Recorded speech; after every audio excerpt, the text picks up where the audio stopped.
నేను చనిపోతే భారతదేశ జెండా కప్పుకుని చనిపోతానని పదే పదే అతని కుటుంబానికి చెప్తాం జరిగింది. కుటుంబానికి ఏకైక బిడ్డ మురళీ నాయక్.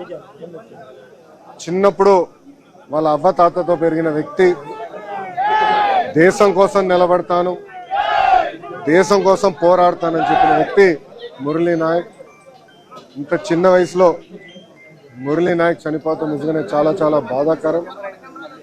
ఆ కుటుంబానికి అటు కేంద్ర ప్రభుత్వం ఇటు రాష్ట్ర ప్రభుత్వం అండగా నిలబడుతుంది.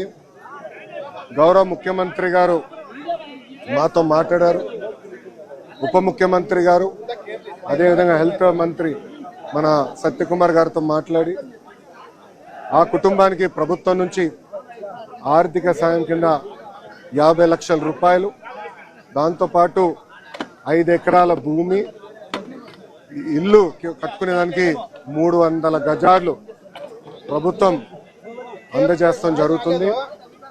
అంతేకాకుండా కుటుంబాల కోరిక మేరకు కుటుంబంలో ఎవరికైనా ఉద్యోగం ఇస్తే, ప్రభుత్వ ఉద్యోగం ఇస్తే బాగుంటుందని అడిగారు. కుటుంబంలో అంటే బిడ్డలు ఎవరు లేరు, ఒకే బిడ్డ కనుక తండ్రికి ప్రభుత్వ ఉద్యోగం ఇవ్వాలనేది కూటమి ప్రభుత్వం నిర్ణయిస్తాం జరిగింది. ఇంతేకాకుండా అంత్యక్రియలు సొంత భూమిలో జరుగుతుంది కనుక మెమోరియల్ కూడా కట్టాలని నిర్ణయించాం.